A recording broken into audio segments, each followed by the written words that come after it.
Assalamualaikum warahmatullahi wabarakatuh. Bismillahirrahmanirrahim.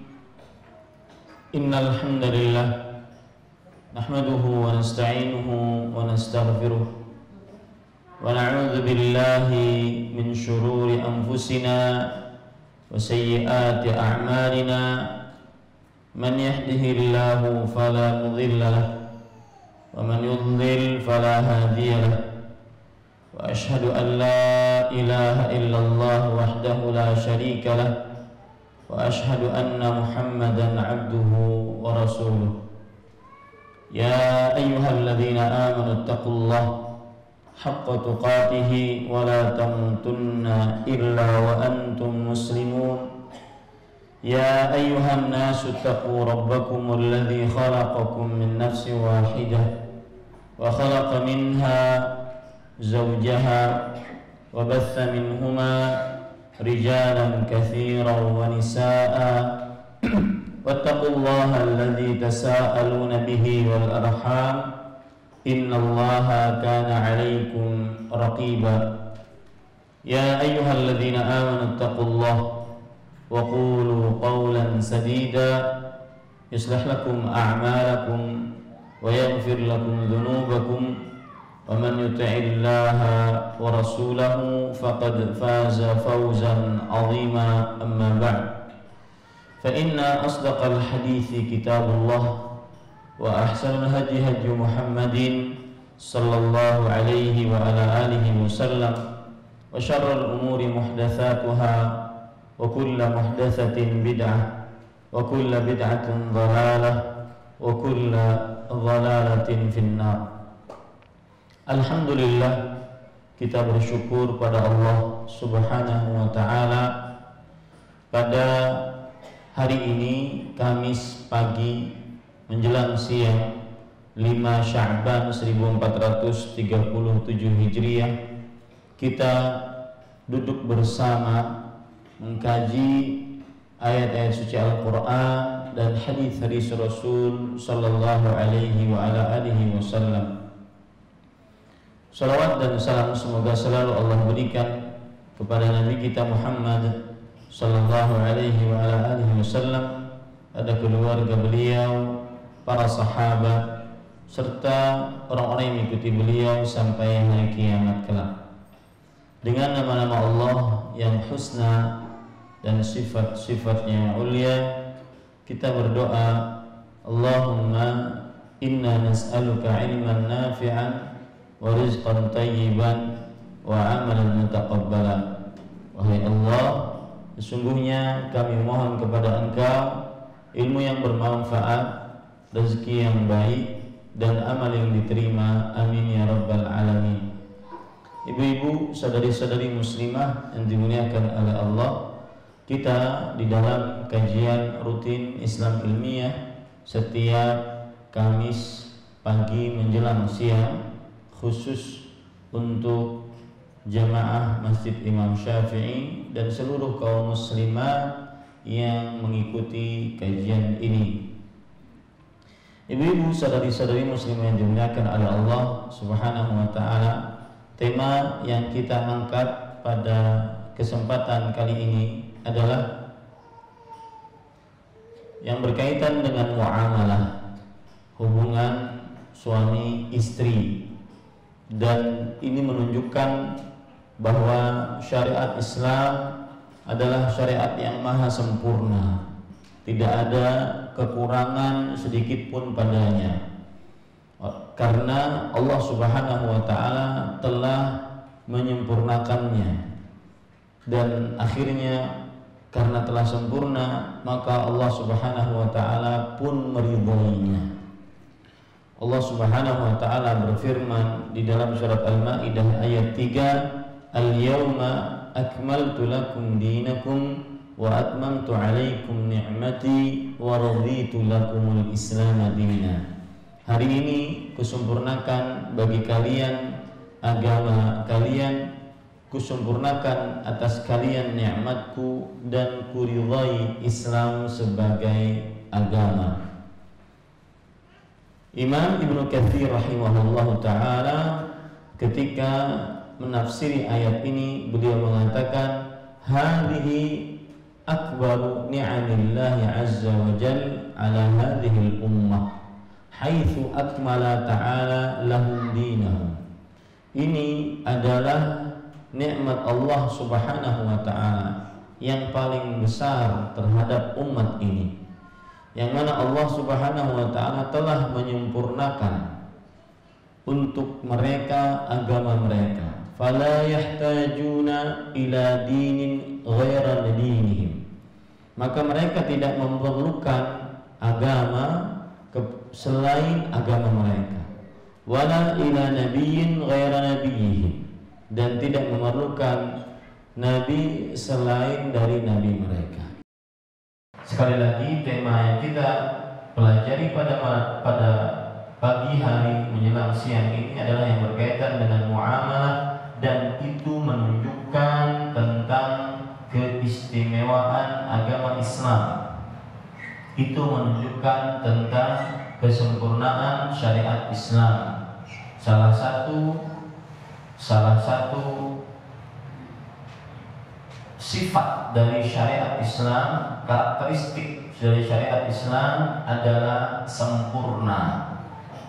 Bukan hanya mengatur permasalahan akidah, tetapi juga mengatur permasalahan ibadah dan mengatur permasalahan muamalah dan juga tingkah laku. Tema yang kita angkat pada kesempatan kali ini adalah poligami bukan penghancur keluarga.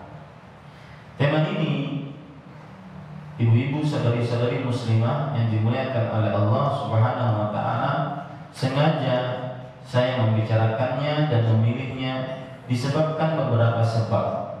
Yang pertama, tema ini adalah sebagai nasihat untuk para suami yang ingin menikah lagi, bahwasanya jika Anda ingin menikah, maka ketahuilah bahwasanya poligami yang disyariatkan oleh Allah bukan sebagai penghancur keluarga.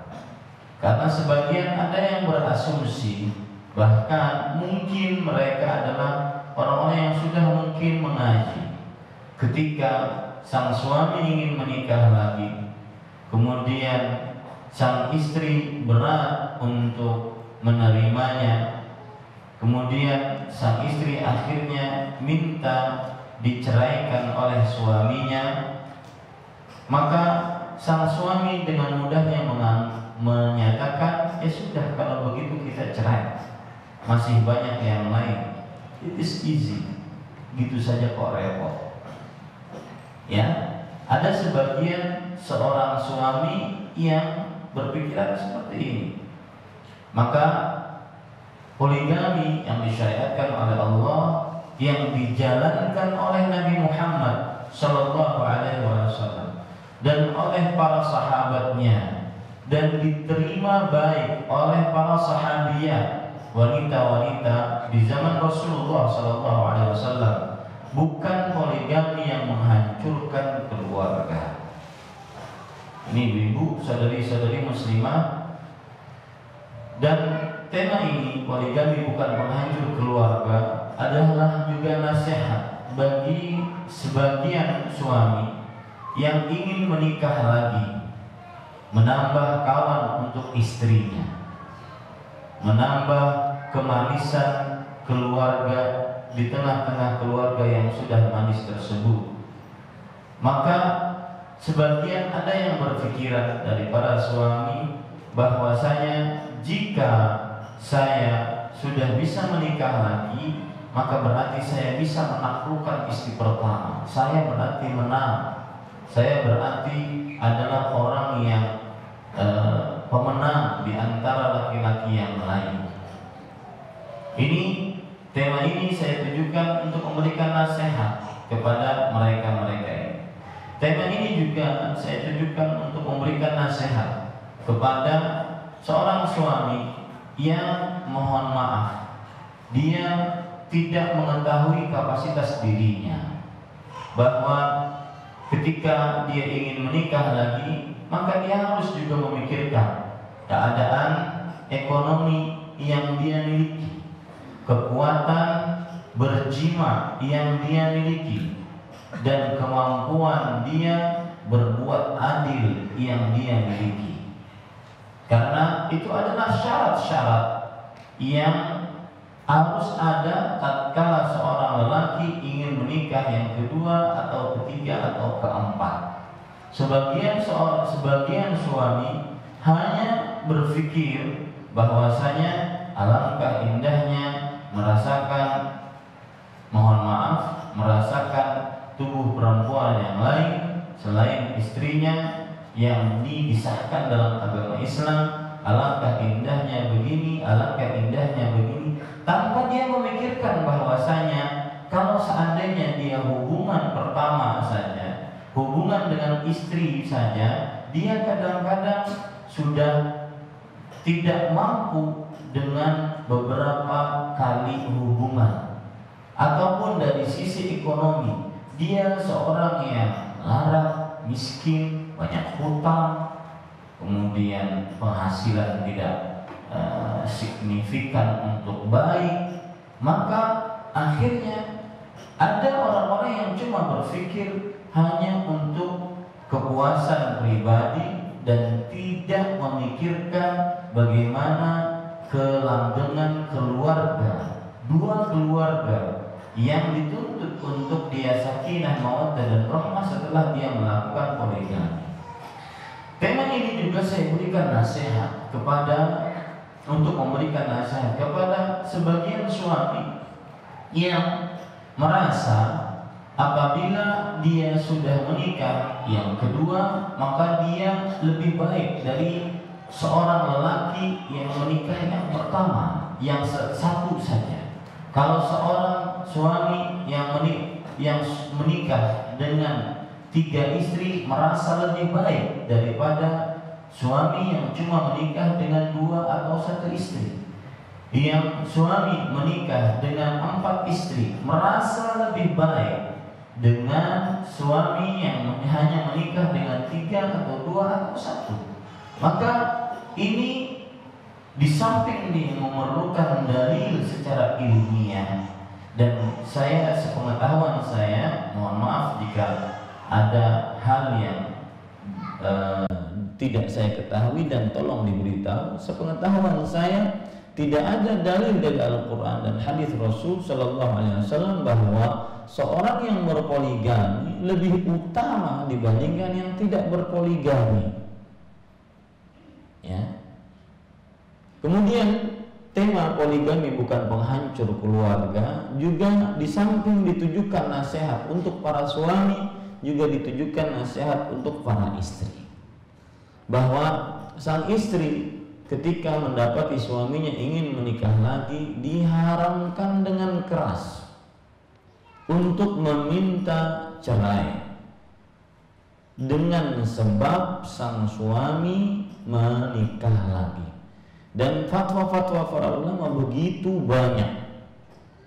banyak yang menyebutkan bahwa apabila seorang istri meminta cerai gara-gara suaminya berpoligami, maka ini masuk ke dalam hadis yang disebutkan oleh Imam Tirmidzi. Rasulullah sallallahu alaihi wasallam bersabda, ayyuma imra'atin talabat min zawjiha talaqa min ghairi ma ba'sin faharamun alaihi raihatul jannah.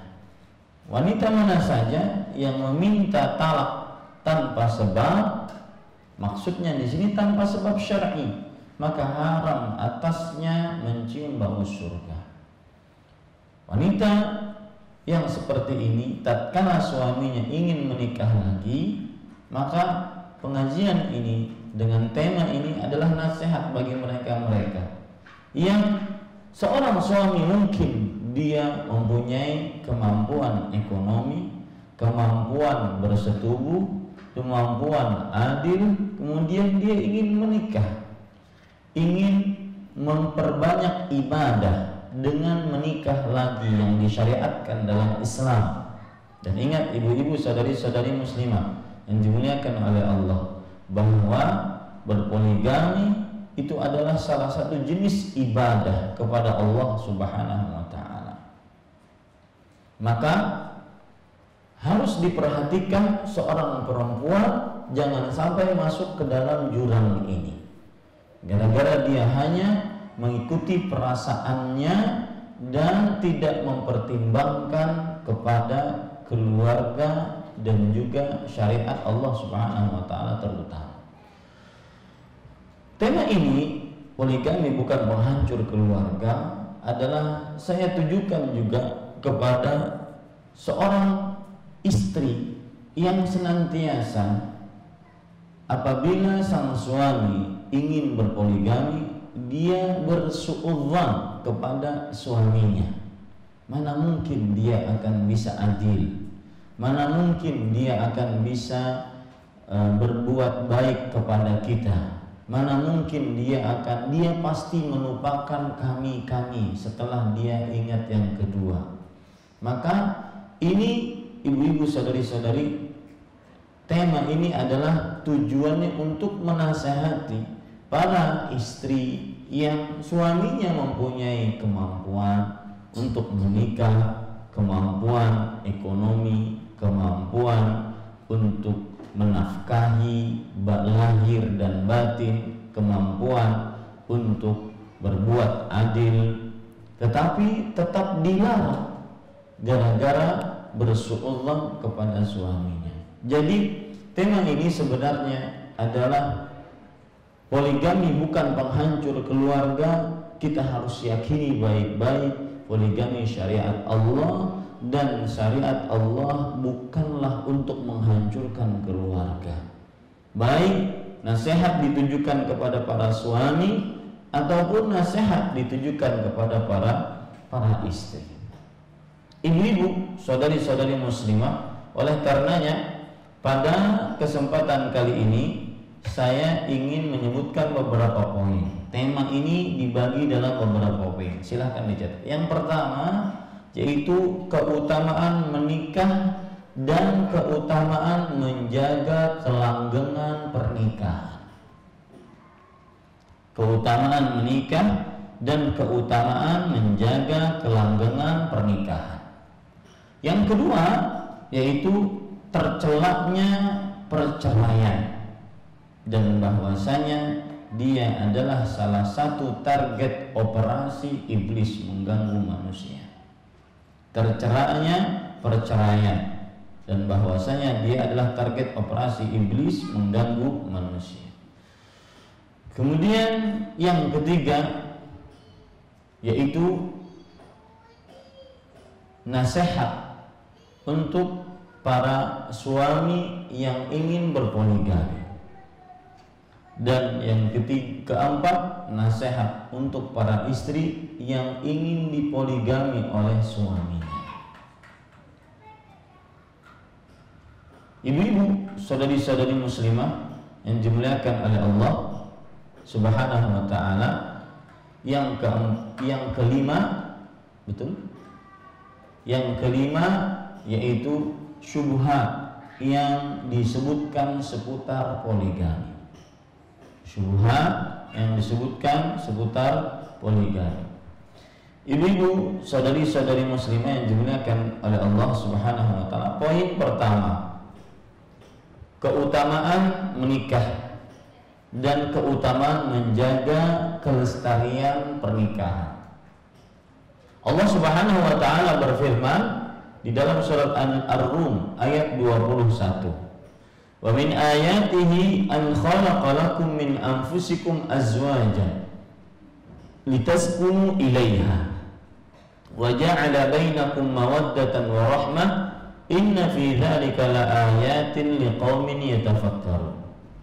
Dan dari tanda-tanda kekuasaannya, Allah menciptakan bagi kalian dari diri kalian azwajan, istri-istri, litaskunu ilaiha, agar kalian merasa tenang kepadanya, wa ja'ala bainakum mawaddatan wa rahmah, dan menjadikan di antara kalian rasa cinta dan rasa kasih sayang.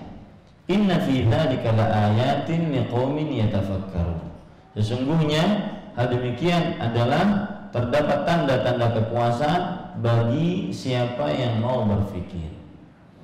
Para ikhwan dirahmati oleh Allah Subhanahu wa taala, di dalam ayat ini terdapat pelajaran yang menarik disebutkan oleh Imam Ibnu Katsir rahimahullahu taala. Mari kita lihat bagaimana penjelasan Imam Ibnu Katsir terhadap ayat ini. Allah Subhanahu wa taala berfirman, "Wa min ayatihi an khalaqalakum min anfusikum azwajan." Dan dari tanda-tanda kekuasaan Allah, tanda-tanda kesempurnaan keagungan penciptaan Allah adalah Allah telah menjadikan bagi kalian dari diri kalian azwajan, pasangan-pasangan. Imam Ibnu Katsir mengatakan, lihat, perhatikan baik-baik, ini menarik dan ini membuat kita semakin bisa damai, ruhui rahayu, sakinah, mawaddah dan rahmah dengan pasangan kita. Beliau mengatakan, ay khalaqalakum min jinsikum, yaitu maksudnya adalah Allah telah menciptakan bagi kalian wahai para lelaki dari jenis kalian, inatha, perempuan, yakunna lakum azwajan, yang mana mereka itu menjadi istri-istri bagi kalian. Ini nikmat Allah yang harus kita pahami baik-baik. Sang suami mendapatkan istri yang sejenis dengannya, itu dari jenis manusia. Dan Allah tidak menjadikan istri-istri suami itu jenisnya selain manusia.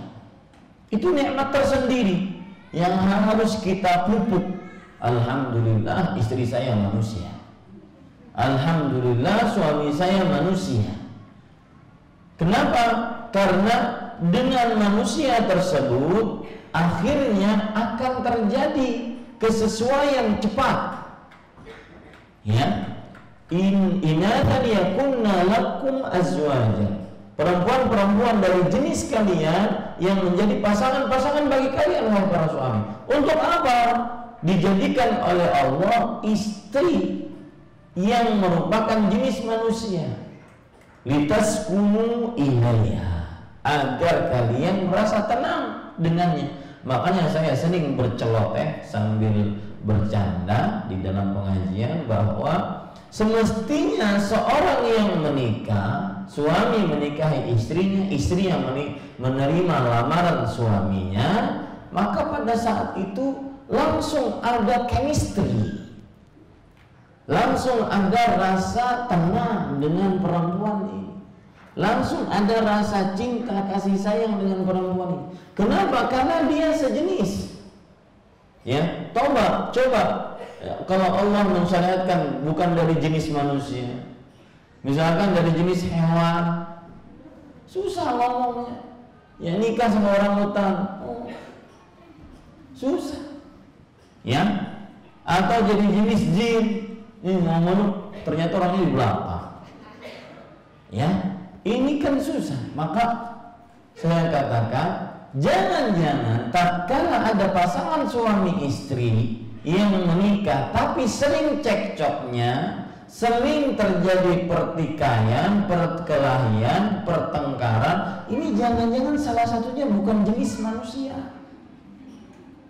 Ya, semestinya dari ayat ini kita memahami bahwa apabila seorang laki-laki ditakdirkan mendapatkan pasangannya dari jenis perempuan, jenisnya manusia, maka semestinya dia tenang.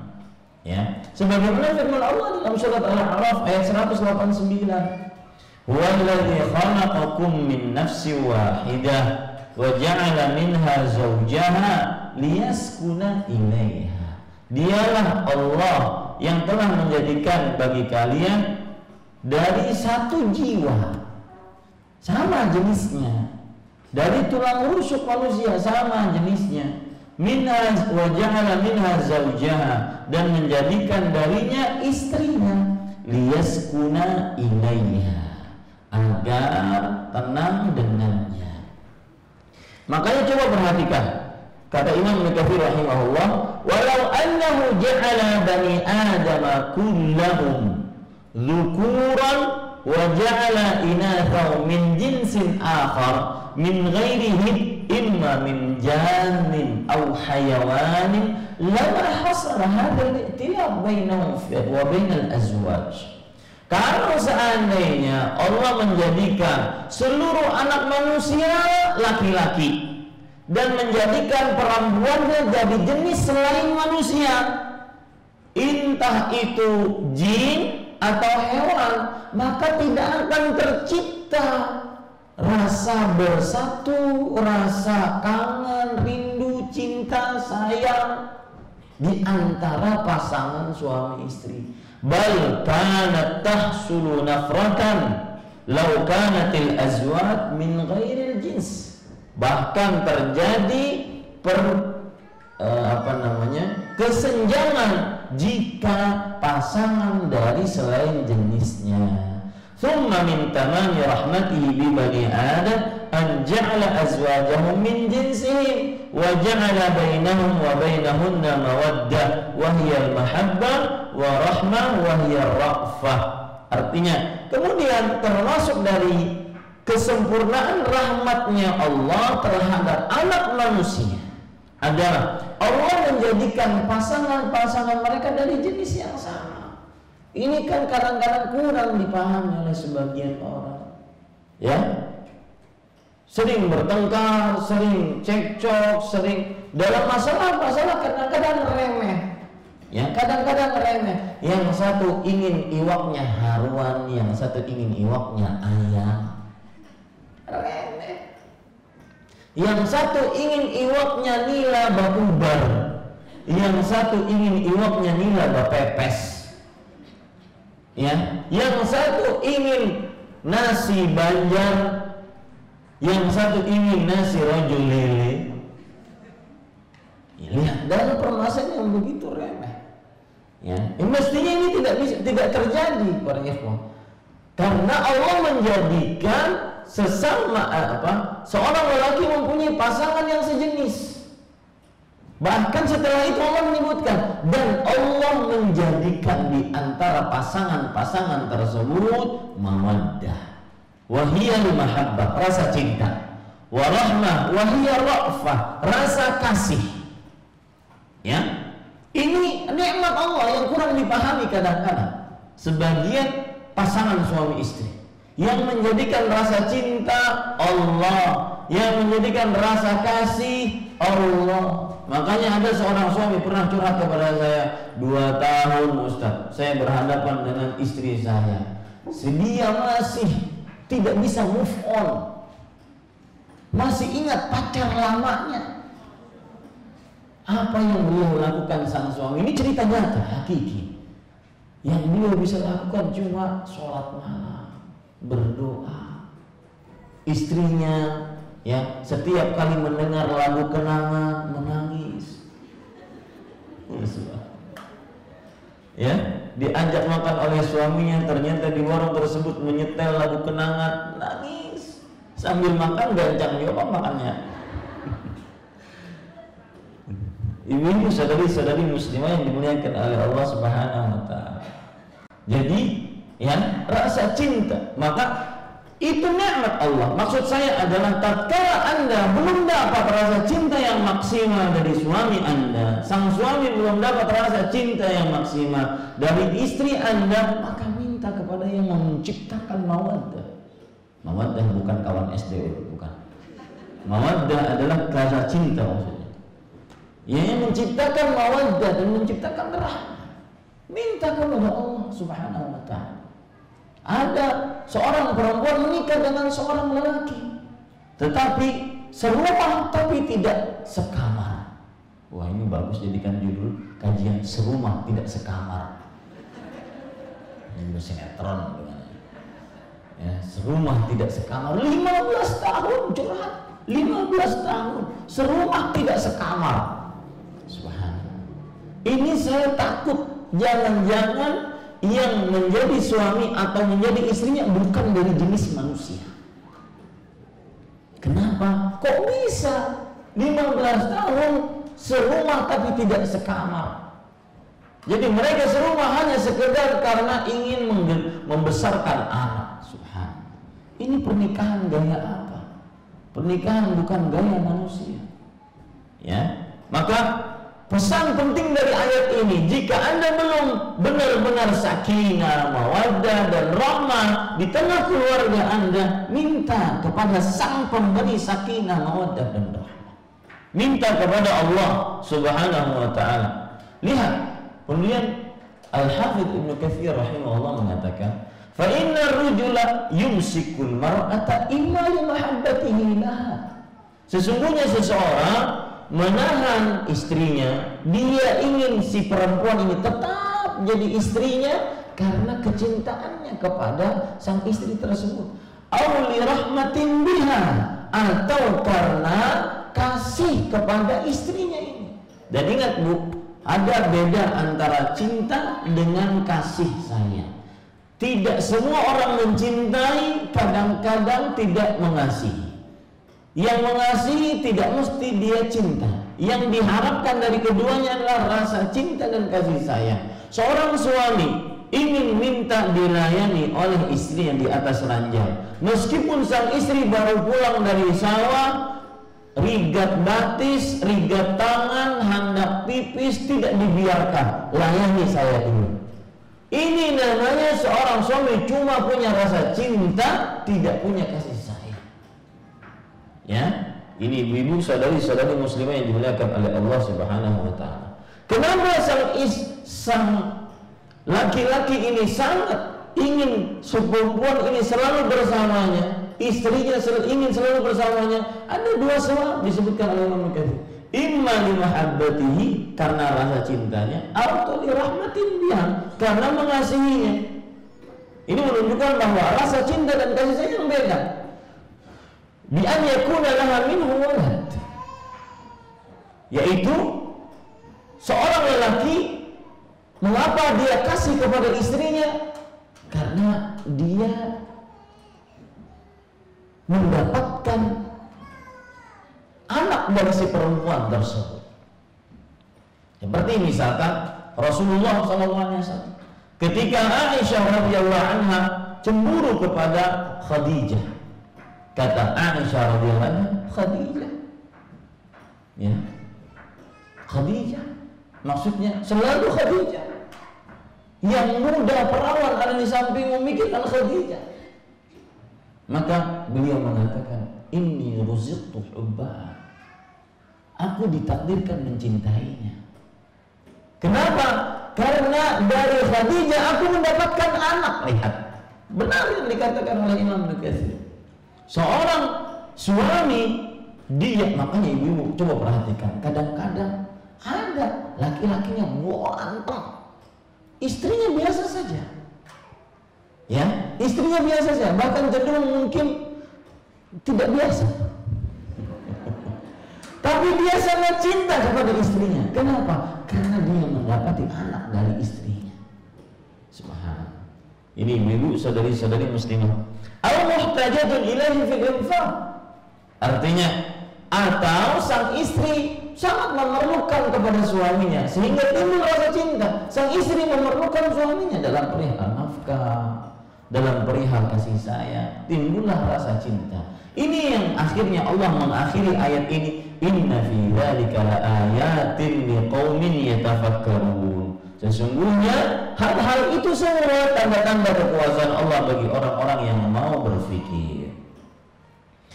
Para ikhwan yang dirahmati oleh Allah Subhanahu wa taala, kalau kita perhatikan ayat tadi menunjukkan keutamaan menikah dan menunjukkan juga keutamaan menjaga pernikahan. Jangan sampai tidak terjadi sakinah dan tidak terjadi mawaddah dan rahmah, apalagi yang ingin berpoligami. Kalau seandainya nikah satu saja tenang, mendapat cinta, mendapat kasih sayang, maka semestinya kalau dua lebih tenang, lebih cinta, lebih kasih sayang. Akan tetapi kalau dua malah menimbulkan keributan di tengah keluarga, cekcok sana sini, maka ini bukan syariat yang disyariatkan oleh Allah Subhanahu wa taala. Ya, semestinya syariat Allah Subhanahu wa taala tersebut yang disyariatkan oleh Allah dan kita harus tunduk patuh padanya adalah mendatangkan ketenangan, kesakinahan, kemawaddah, rahmah.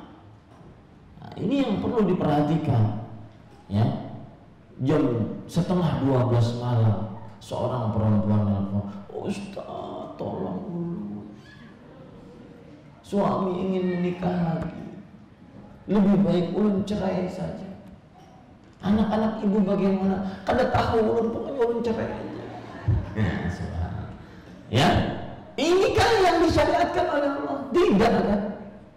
Ini ibu-ibu, saudari-saudari yang dimuliakan oleh Allah Subhanahu wa taala. Berarti di sana harus ada, baik dari suami, dari istri, harus dinasihati tentang syariat poligami ini. Dan tidak boleh, kita haram hukumnya untuk membenci syariat ini. Ya, karena syariat ini mendatangkan kebaikan di dunia dan di akhirat. Dan semua syariat Allah Subhanahu wa taala mendatangkan kebaikan di dunia dan di akhirat. Hadis yang lain yang menunjukkan keutamaan menikah dan keutamaan menjaga pernikahan. Allah Subhanahu wa taala berfirman di dalam Al-Qur'an tentang pernikahan, yaitu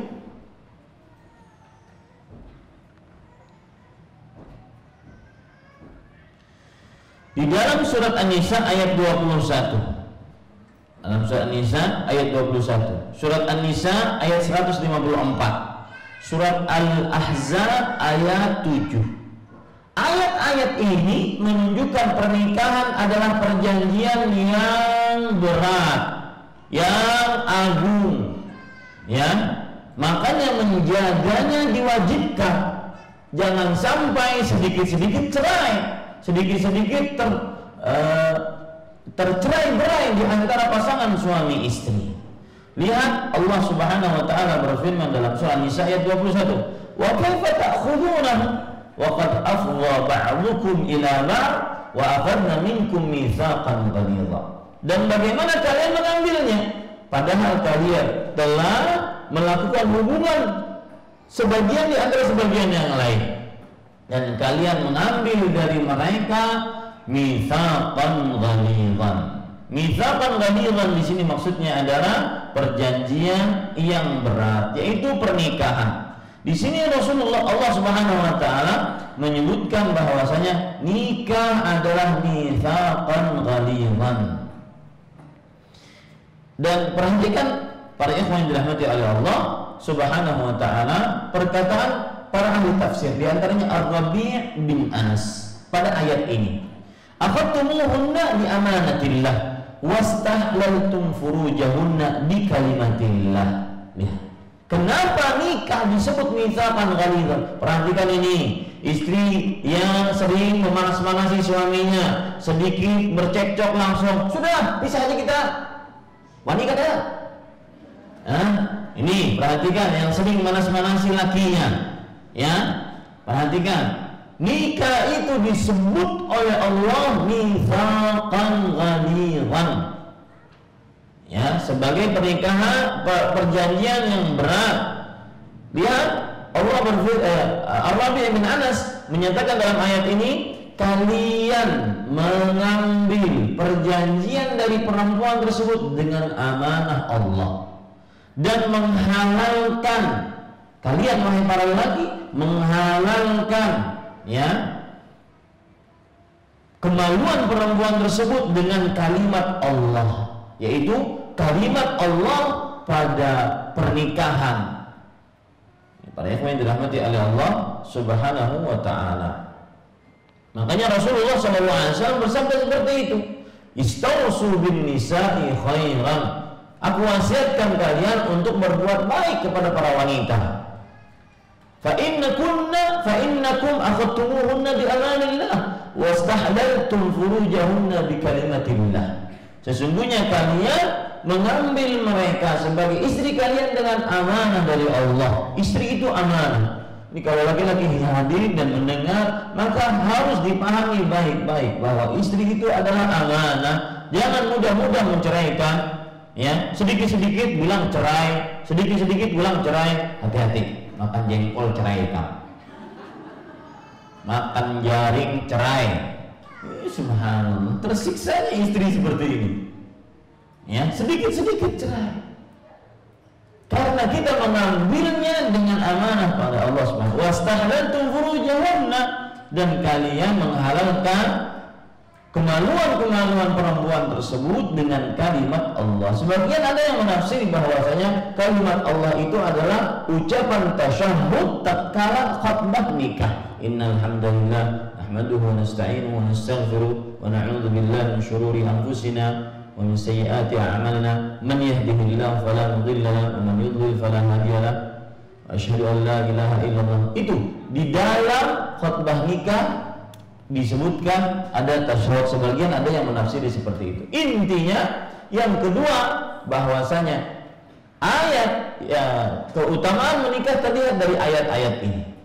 Nikah adalah mitsaqan ghalidhan.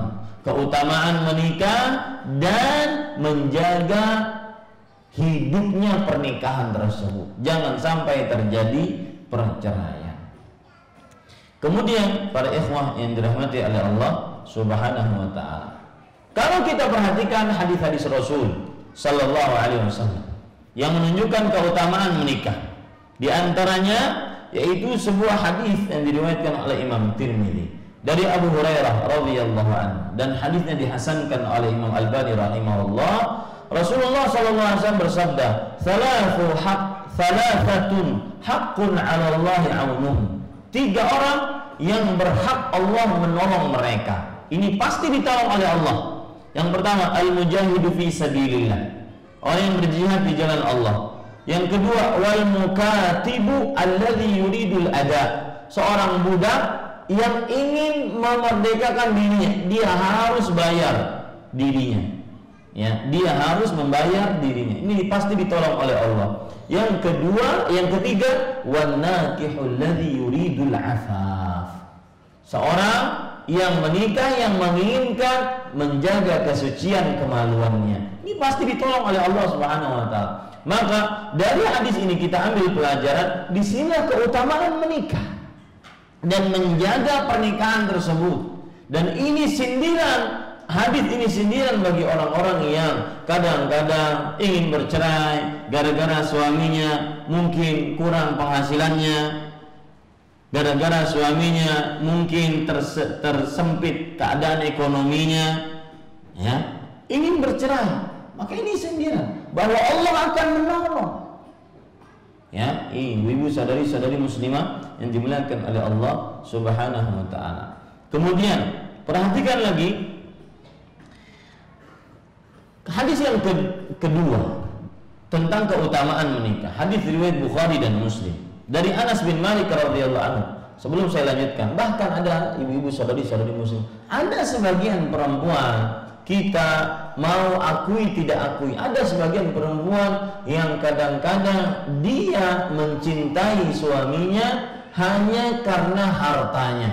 Cewek matre, hanya karena hartanya. Sang suami senantiasa sudah berusaha semaksimal mungkin untuk memberikan nafkah, untuk memberikan ini, memberikan semua yang diinginkan. Akan tetapi dia pun mempunyai kebatasan. Bukankah Allah Subhanahu wa ta'ala berfirman, liyunfiq dzu sa'atin min sa'ati, hendaknya seorang suami menafkahi sesuai dengan keluasan hartanya. Wa man qudira alaihi, jika suami tersebut disempitkan rezekinya, falyunfiq mimma atahu Allah. Lihat para istri, lihat ibu-ibu sadari-sadari muslimah yang sering mengeluh dengan keadaan suaminya. Jika disempitkan rezekinya, maka hendaknya dia memberikan nafkah sesuai dengan kesempitannya. Berarti di sini dituntut sang suami tetap memberikan nafkah sesuai dengan kemampuannya. Sang istri dituntut untuk bersabar dengan keadaan suaminya. Tidak ada yang memilih ingin miskin, gak ada, bu, sadari muslimah. Dan disebabkan inilah para perempuan termasuk orang-orang yang paling banyak masuk ke dalam neraka. Karena tidak sabar dengan keadaan suaminya.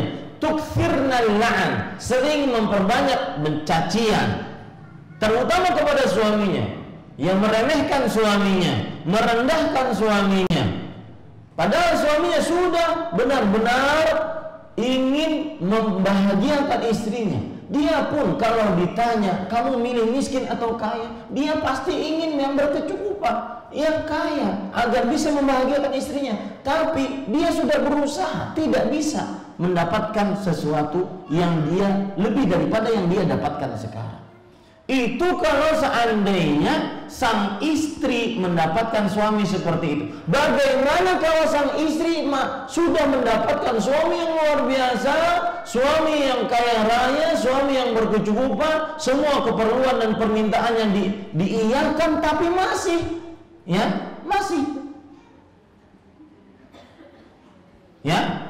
tukthirnal la'an, ada itu, masih suka melaknat. Wa takfurnal ashir, tidak berterima kasih terhadap kebaikan sang suami. Ya. Ini ibu-ibu saudari-saudari muslimah yang dimuliakan oleh Allah. Jadi hadis tadi yang barusan saya bacakan, wan nakihu alladhi yuridul afaf, seorang yang menikah yang menginginkan kesucian, kemaluannya, itu sindiran bagi siapapun yang menikah, baik laki-laki ataupun perempuan yang kurang bersyukur dengan keadaannya, selalu melihat tidak selalu puas dengan apa yang diberikan, yang selalu melaknat pemberian suaminya, selalu mengatakan kepada suaminya, mas kita nikah 20 tahun engkau tidak pernah kamu berbuat baik kepada saya. Itu anak 5 ngapain? Ya, ini ibu-ibu sadari-sadari muslimah yang dimuliakan Allah. Maka hati-hati, karena itu barterannya neraka. Jaga lisan kita terhadap suami kita, terhadap kebaikan suami kita. Ini saya berbicara tentang suami yang kekurangan. Yang kekurangan saja seperti itu kita harus menjaga lisannya. Bagaimana yang suaminya sudah berlebihan, akan tetapi sang istrinya masih tidak puas dengan pemberian suaminya. Lihat hadis yang lain, ibu-ibu sadari-sadari muslimah, yang menunjukkan keutamaan menikah dan keutamaan menjaga kelestarian pernikahan tersebut. Hadis riwayat Bukhari dan Muslim dari Anas bin Malik radhiyallahu anhu, bahwa ada 3 orang yang datang kepada Rasul sallallahu alaihi wasallam dan bertanya tentang ibadahnya Nabi Muhammad sallallahu alaihi wasallam tatkala di rumah. Lalu ketika mereka bertiga diberitahu bagaimana ibadahnya Rasulullah SAW tatkala di rumah, ka'annahum taqalluha, seakan-akan mereka menganggap ibadah kita ini tidak ada apa-apanya dibandingkan Rasulullah SAW. Aina nahnu min Rasulillah, kata mereka. Di mana kita dibandingkan Rasulullah SAW? Enggak ada apa-apanya kita ini kalau begitu.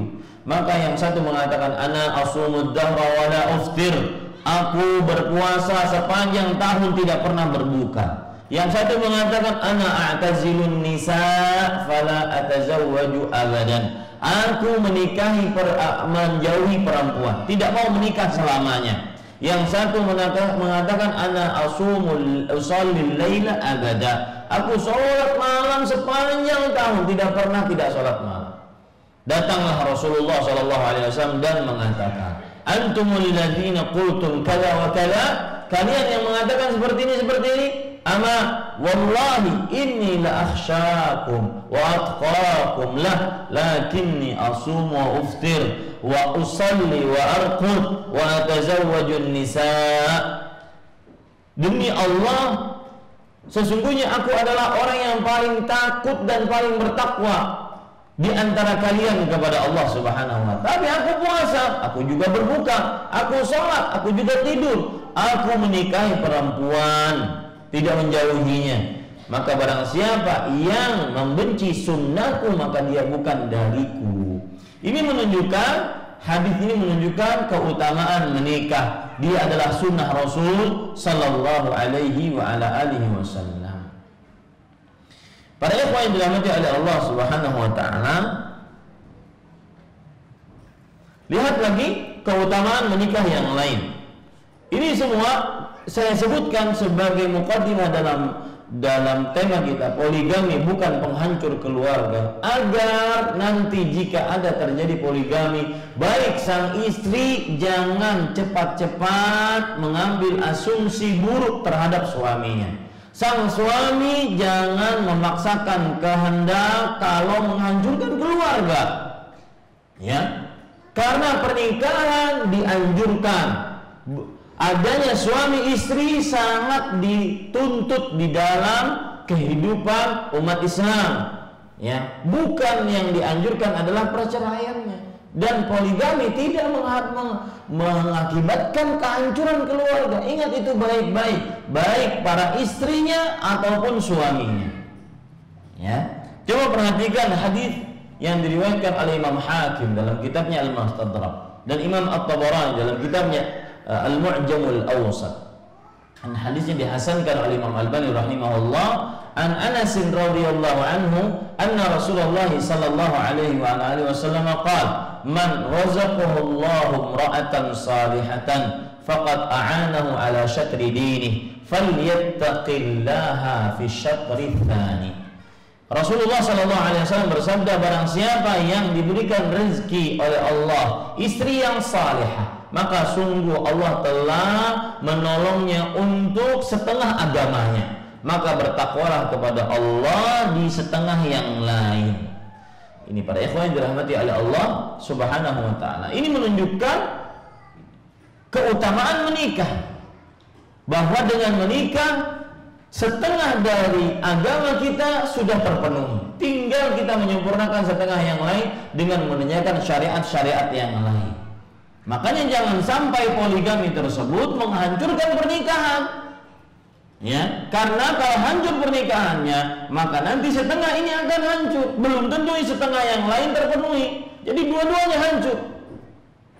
Ya, ini ibu-ibu, bapak-bapak, saudari-saudari yang dimuliakan oleh Allah Subhanahu wa taala. Kemudian perhatikan lagi hadis yang terakhir dan bukan yang paling akhir.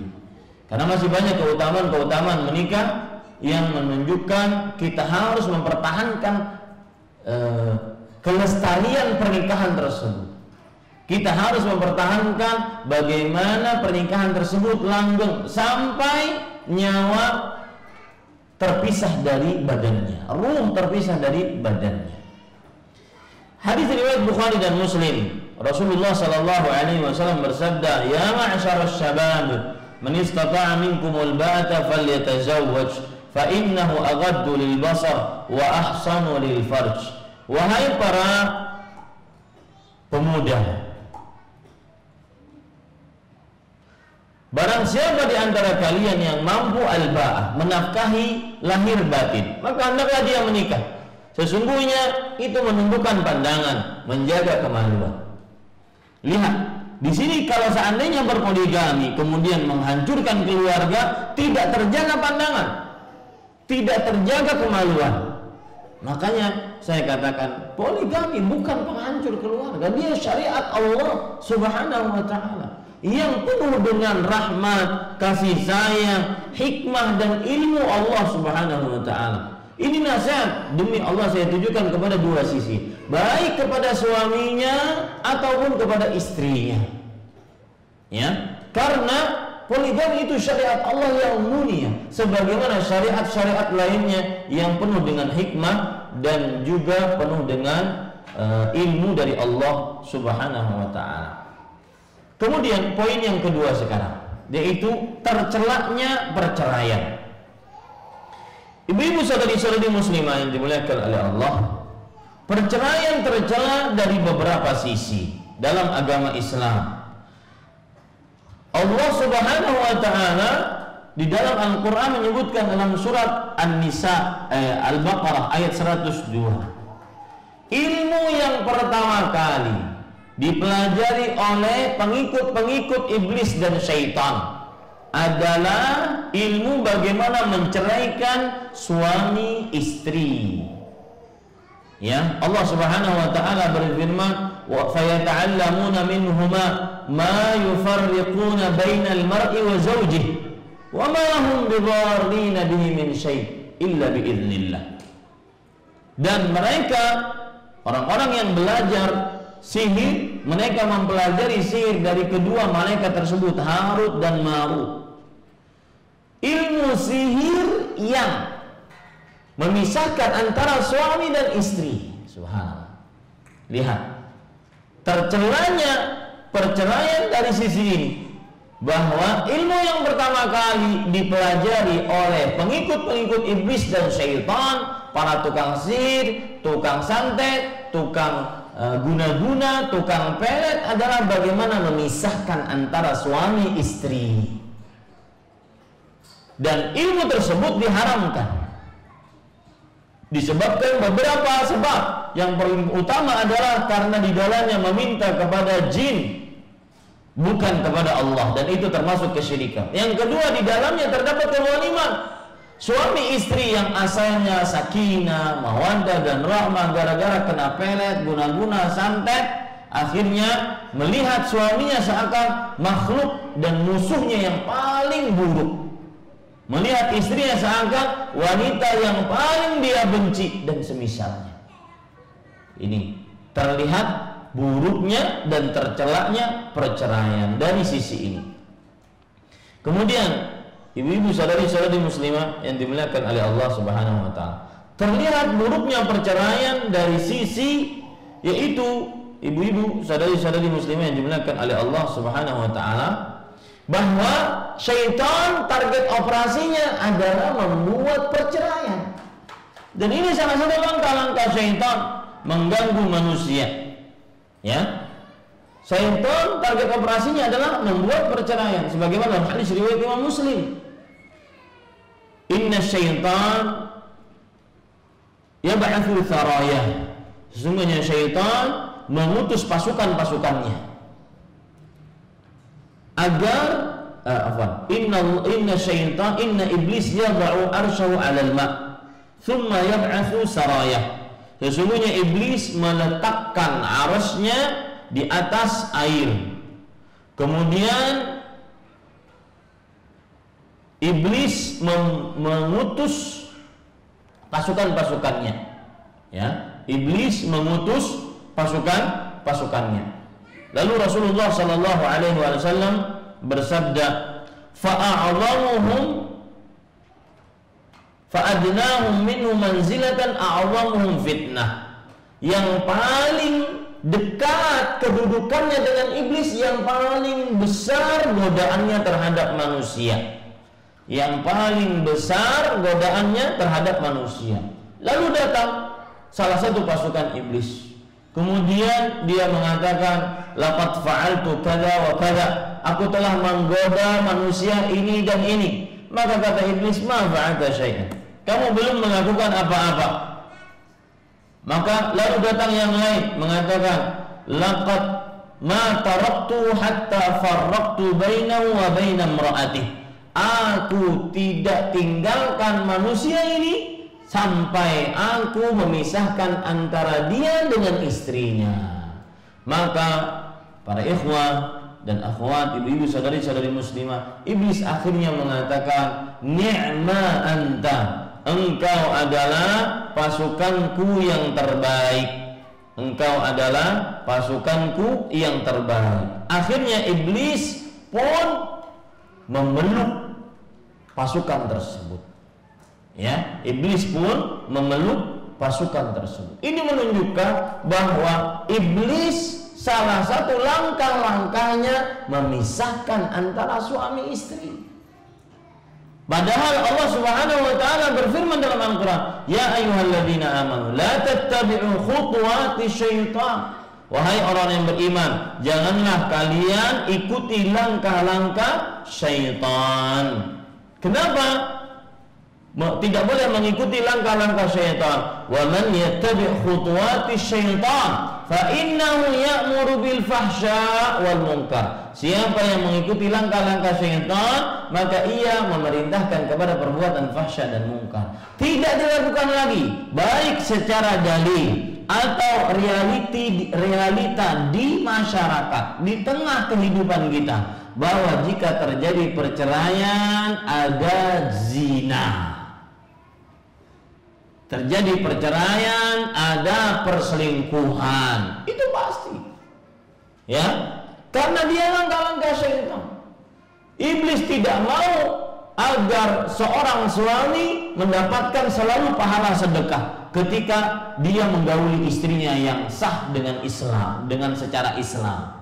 Bukankah Rasulullah SAW bersabda, wa fi bud'i ahadikum sadaqah, dan di dalam kemaluan kalian tatkala menggauli istri kalian terdapat pahala sedekah. Iblis tidak mau itu. Iblis tidak mau anak manusia, anak Adam mendapatkan pahala walau hanya dengan menyuapi istrinya. Innaka lan tunfiqu nafaqatan illa ujirta 'alaiha hatta ma taj'alu fi imra'atik. Sesungguhnya engkau tidaklah menafkahi sebuah nafkah kepada keluargamu kecuali kamu akan mendapatkan pahala atasnya, kecuali sampai satu makanan suapan yang kamu suapkan kepada mulut istrimu. Iblis tidak mau itu. Makanya dia melakukan target operasi. Operasinya adalah perceraian. Maka saya nasihatkan kepada yang berpoligami, baik laki-lakinya ataupun istrinya yang ingin dipoligami oleh suaminya, jangan sampai tatkala ada niatan itu yang menjadi opsi adalah cerai. Ya, silahkan pian nak berpoligami, tapi belikan dulu ke rumah orang tua. Ya, jangan. Kenapa? Karena itu langkah-langkah syaitan. Kalau sudah langkah-langkah syaitan yang ada apa? Fa innahu ya'muru bil fahsya. Dia memerintahkan kepada perbuatan fahsya, keji, wal munkar, dan perbuatan mungkar. Ini ibu-ibu, saudari-saudari muslimah yang dimuliakan oleh Allah Subhanahu wa taala. Di situ letak tercelaknya tercelaknya perceraian. Dan ibu-ibu, saudari-saudari muslimah yang dimuliakan oleh Allah Subhanahu wa taala,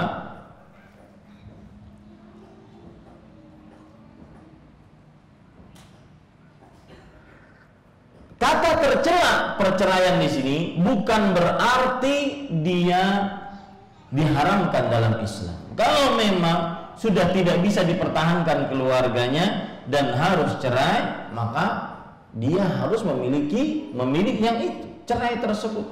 Ya, ini ibu-ibu, saudari-saudari muslimah yang dimuliakan oleh Allah Subhanahu wa taala. Ada sebuah hadis tetapi hadisnya lemah. Ma min syai'in mimma ahallahu Allah azza wa jalla abghadha ilaihi min at-talaq wa inna Allah yubghidul mutallaqat ad-dawwaq.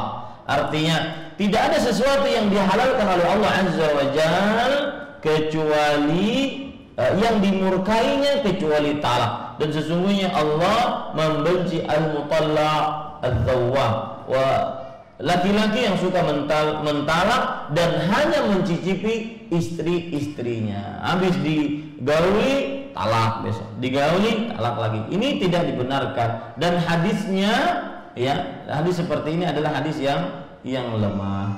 Ya, itu kira-kira salah satu ataupun penjelasan tentang tercelaknya perceraian. Ya, tercelaknya perceraian. Belum lagi kita dapati di dalam perceraian kita akan dapati nasib-nasib anak-anak kita yang terlunta-lunta akibat perceraian. Akibat sang suami terlalu ego, sang istri terlalu angkuh, tidak memikirkan bagaimana anak-anaknya. Dan juga tercelanya perceraian adalah termasuk memutuskan hubungan kekerabatan, yang mana Rasulullah SAW mengancam bagi siapa yang memutuskan hubungan kekerabatan, la yadkhulul jannata qati', tidak akan masuk ke dalam surga orang yang memutuskan hubungan kekerabatan. Ini semua menunjukkan tercelaknya perceraian. Sedikit menyimpang tentang perceraian, tetapi kadang-kadang ada perempuan yang memang berhak untuk minta cerai disebabkan karena suaminya tidak pantas menjadi suami. atau sebaliknya, sang istri tidak pantas dijadikan seorang istri. Misalkan sang suami yang melakukan kesyirikan, ini tidak pantas menjadi suami. Kalau tidak bisa dinasihati oleh istrinya atau dinasihati oleh keluarganya, dia tetap melakukan kesyirikan, maka haram seorang perempuan dibawa kekuasaan suami yang seperti ini, suami yang tidak sholat. Makanya saya pesan kepada ibu-ibu, saudari-saudari muslimah, jangan tertipu dengan casing. Casing mudah dibuat, pian hendak mengkilat kayak apa mudah dibuat. Ya, nanti setelah menikah timbul pertanyaan atau kirim pertanyaan, Ustaz, bagaimana nasib saya? Ya, saya mau minta cerai. Kenapa, Bu?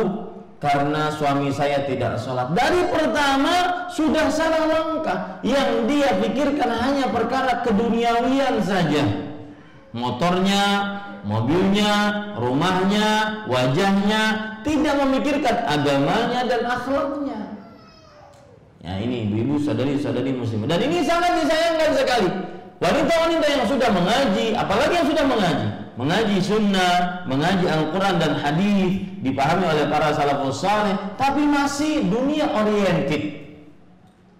Susah untuk mendapatkan suami. Kenapa? Karena dia senantiasa mencari suami yang pertama saleh, yang hafal Quran, soleh, kemudian ganteng, kaya, berpendidikan tinggi, kemudian mungkin kriteria ustadz nomor kesekian, ya, apa gitu, kemudian rumah mewah, mobil mewah, ya. Ini para ikhwah dan akhwat, ibu-ibu, saudari-saudari muslimah yang dimuliakan oleh Allah, bukan menjadi standar yang patut selalu dipikirkan. Akan tetapi bagaimana suami kita saleh, beragama yang baik dan berakhlak yang baik. Baik, sekarang ibu-ibu, saudari-saudari muslimah yang dimuliakan oleh Allah, poin yang ketiga yaitu nasihat untuk para suami yang ingin berpoligami. Nasihat yang pertama yaitu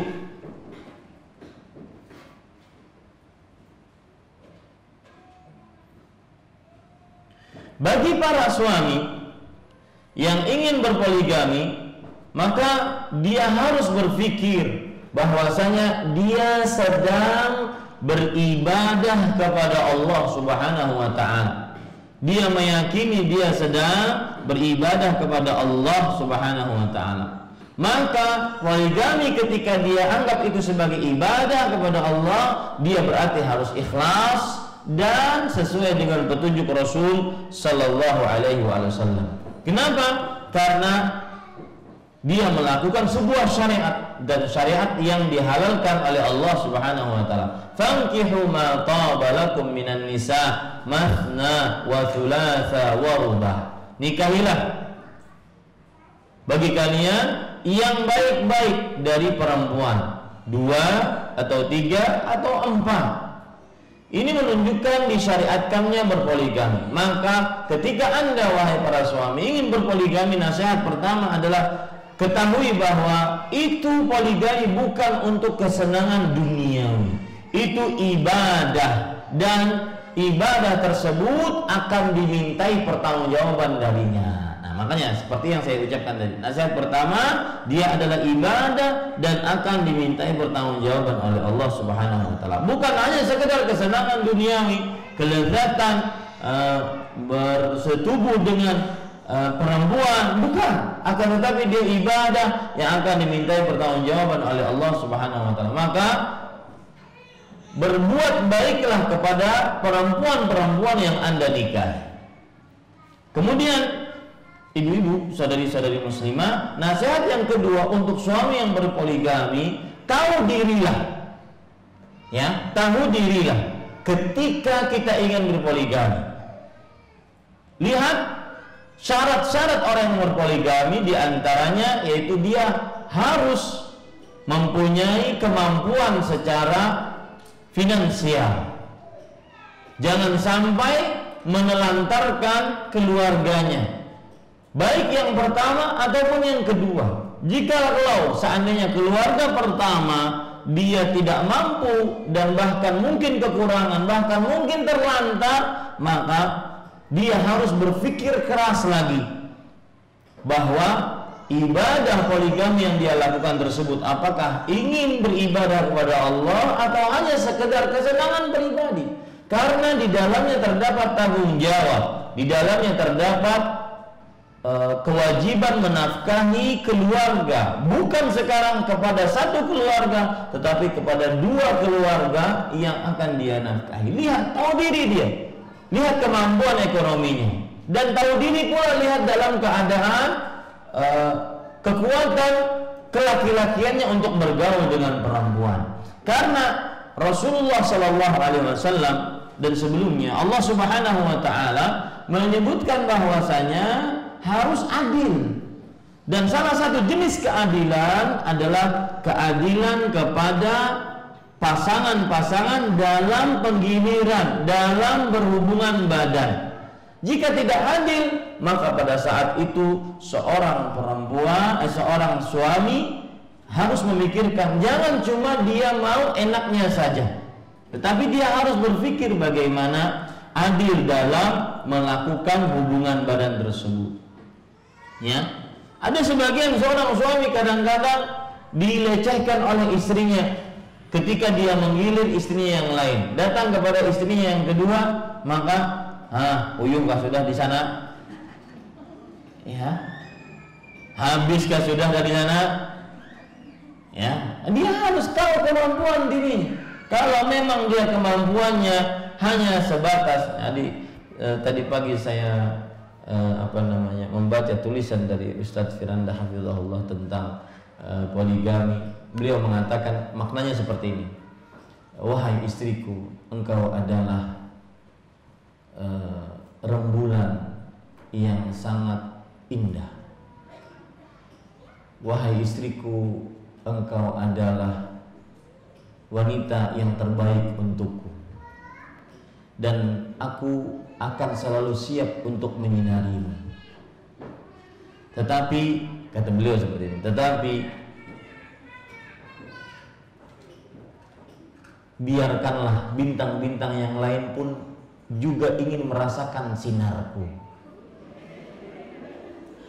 Kemudian dalam tulisan itu ditulis, sang istri menjawab, saya sangat setuju, biarkan bintang-bintang lain menyinari, biarkan bintang-bintang lain kamu menyinarinya, tetapi harus tahu diri, kalau seandainya kamu cuma lilin bukan matahari,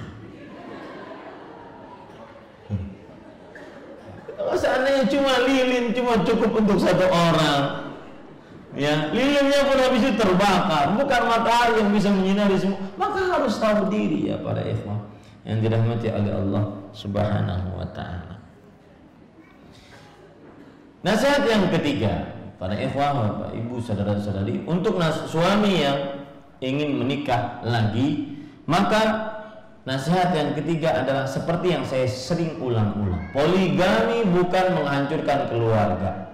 Jangan sampai Anda berasumsi bahwa jika istri meminta cerai gara-gara Anda poligami, maka Anda ya sudah ceraikan saja. Nah, gitu. Jangan. Akan tetapi bagaimana caranya bisa mendamaikan hati sang istri? Ini berusahalah maksimal. Ya, berusahalah maksimal. Yakinkan kepada istri bahwa Anda laki-laki yang bertanggung jawab, Anda laki-laki yang bisa menafkahi, Anda laki-laki yang bisa menggauli istrinya dengan baik, bermuasyarah istrinya dengan baik. Yakinkan istri Anda. Ya, atau ada seperti sebagian laki-laki yang menyatakan, ya sudah Ustaz, saya nunggu istri saya khilaf aja deh. Tapi istrinya nggak khilaf. Ya, maksudnya nunggu istrinya khilaf boleh gitu. Ya sudahlah. Ya, tapi nggak khilaf. Ini ibu saudari-saudari muslimah yang dimuliakan oleh Allah.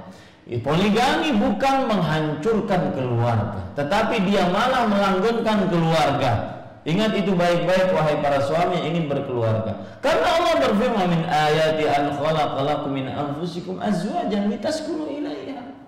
Dari tanda-tanda kekuasaan Allah, Allah menjadikan bagi kalian pasangan-pasangan yang kalian tenang kepadanya dan menjadikan di antara kalian mawaddah warahmah, ya, rasa kasih dan rasa sayang. Kalau satu saja seperti itu, bagaimana 2, 3 dan 4? Semestinya seperti itu. Bukan malah ya menceraikan keluarga, menghancurkan hubungan anak dengan orang tuanya. Subhanallah. Nih, perhatikan para suami. Gara-gara sang suami kadang-kadang ingin berpoligami dan tidak memperhatikan perkara ini, maka anak yang seharusnya mendapatkan perhatian dari 2 orang tuanya, kasih sayang dari 2 orang tuanya, akhirnya terpisah dari kedua orang tuanya. Gara-gara seseorang hanya memperhatikan kemauan dirinya saja, ego pribadinya saja. Nah, ini ibu-ibu, saudari-saudari muslimah dan juga para suami. Sedangkan yang keempat, nasihat untuk para istri. Ibu-ibu, saudari-saudari muslimah yang dimuliakan oleh Allah. Pertama, nasihat untuk para istri. Yakini baik-baik bahwa syariat Allah tidak akan menghinakan seseorang. Karena kenapa saya katakan seperti ini? Sebagian oleh istri, jika ada suaminya menikah lagi, maka dia sudah mulai curhat kepada kawan-kawan perempuannya. Kawan-kawan perempuannya rembong. Jangan mau. Ya, jangan mau kalah itu. Ini apa? Main tinju, kalah, menang. Bukan, ya. Sebagian istri berasumsi bahwasanya jika dia mengizinkan suaminya menikah lagi, berarti dia kalah dalam pertarungan. Tidak, ya. Tidak seperti itu cara berpikirnya. Seorang istri yang mengizinkan suaminya untuk menikah lagi, maka dia akan mendapatkan pahala menahan sabar terhadap apa yang dia mungkin rasakan sebagai nikmat, kemudian dia merasa nikmat tersebut akhirnya harus dibagi kepada seseorang dan semisalnya. Ya, tidak. Nasihat saya kepada seorang istri yang ingin dipoligami, jangan pernah ada kata bahwasanya kalau saya mengizinkan berarti saya kalah. Saya wanita yang kalah dengan wanita yang lain yang bisa mempertahankan cintanya. Tidak. Yang kedua, ibu-ibu, saudari-saudari muslimah, harus diingat baik-baik bahwasanya seorang suami yang berpoligami, dia sedang melaksanakan syariat Allah, bukan berzina, bukan melakukan kelakuan kriminal, baik melalui hukum ataupun hukum syariat. Ya, dia tidak melakukan hal yang melanggar syariat. Dia melakukan ibadah kepada Allah Subhanahu wa ta'ala. Maka jangan dibenci sebuah kekeliruan seorang membenci seorang yang berpoligami. Ini kekeliruan. Apalagi terjadi pada muslimah yang sudah mengaji. Saya pernah mengatakan bahwa dakwah salaf itu bukan dakwah atifiyah. Dakwah salaf bukan dakwah perasaan. Dia dakwah dengan ilmu, dakwah dengan Al-Quran dan hadis. Maka tatkala misalkan ustadznya berpoligami, maka kemudian tidak timbul rasa benci kepada ustadz tersebut, karena diambil dari Al-Quran dan hadis, bukan karena figur sang ustadz tersebut. Ya, beda dengan dakwah yang atifiyah. Sekali ustadznya berpoligami langsung ditinggalkan oleh jamaahnya. Ini tidak benar. Ya, ini ibu-ibu, saudari-saudari muslimah, diyakini baik-baik. Yang kedua, nasihat saya bahwasanya seorang suami yang berpoligami, dia sedang melakukan syariat Allah, bukan sedang bermaksiat. Ya, masalah Anda menerima berat, sakit hati, merasa dikhianati, merasa dizalimi, maka pada saat itu obatnya adalah kita harus bersabar dan melihat apa yang dilakukan oleh sang suami saat itu. Apakah dia bisa adil, apakah dia lebih baik daripada sebelumnya, memberikan nafkah yang baik kepada istri-istrinya, dilihat. Kemudian nasihat yang ketiga, ibu-ibu saudari-saudari muslimah, jika sang suami ingin menikah lagi kemudian Anda menuntut cerai darinya, maka ditakutkan, dan ini fatwa-fatwa para ulama, ditakutkan Anda masuk ke dalam hadis Rasul, ayyuma imra'atin talabat min zawjiha talaqa min ghairi ma ba'sin fa haramun alaihi raihatul jannah. Wanita mana saja yang meminta talak dari suaminya tanpa sebab, maka haram atasnya mencium bau surga. Ditakutkan wanita-wanita seperti ini. Ya. Yang keempat, ibu-ibu saudari-saudari muslimah yang dimuliakan oleh Allah. Nasihat saya untuk wanita yang suaminya ingin berpoligami, bahwa ketika suami Anda berpoligami, bukan berarti Anda kekurangan. Nah, itu dia. Bukan berarti ada sisi minim yang dimiliki oleh Anda, tidak. Karena Syekh bin Baz rahimahullah memberikan fatwa bahwa seorang suami boleh menikah lagi meskipun istrinya salihah, jamilah, cantik, kemudian taqiyah, bertakwa, tidak ada kekurangan satu apapun, diperbolehkan. Ya, makanya ketika ada seorang suami ingin menikah lagi, kemudian mengutarakan kepada istrinya dengan baik-baik, dengan bahasa yang santun, dengan pelan-pelan, sang istri langsung masuk ke dalam kamar mandi, nangis di kamar mandi. Lagian yang dipilih kenapa kamar mandi? Kemudian habis itu sang suami ngetok dengan pelan, "Woi ding, mbak apa di dalam? Kada ulun baik aja kai." Habis itu nangis, kemudian sang istri bertanya, "Kak, ulun kurang apa?" "Kan ada kurangnya, cuma kurang kawan." Ya, jangan menganggap bahwa ketika suami Anda berpoligami, kemudian Anda merasa ada yang kurang. Tidak, karena seorang suami diperbolehkan dan dimubahkan untuk menikah yang kedua, ketiga, dan keempat.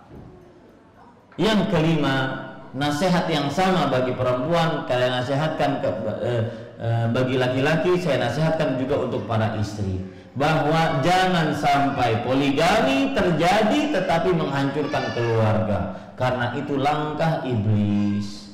Kemudian ibu-ibu saudari-saudari muslimah yang dimuliakan oleh Allah Subhanahu wa taala, kalau ada orang yang bertanya, ini poin yang ke-5 ya. Apa hikmah dari poligami?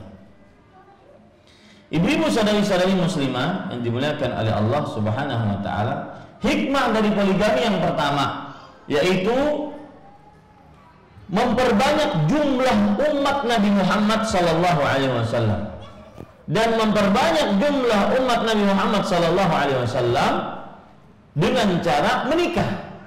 Sebagaimana hadis Rasul sallallahu alaihi wasallam, "Tazawwadul wadud al-walud." Ya, nikahilah wanita-wanita yang banyak melahirkan anak dan pecinta, romantis.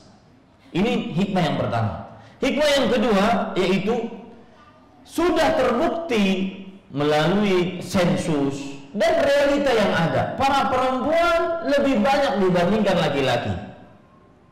Ya, maka jikalau seorang perempuan laki-laki memiliki ataupun menikahi satu perempuan saja, maka ini akan terjadi perempuan-perempuan banyak yang tidak mempunyai suami, dan pada saat perempuan banyak yang tidak mempunyai suami, terjadilah kerusakan-kerusakan moral, di antaranya yang berkaitan dengan perbuatan-perbuatan fahsya seperti lesbian, yang kedua zina, ya ini, kemudian yang ketiga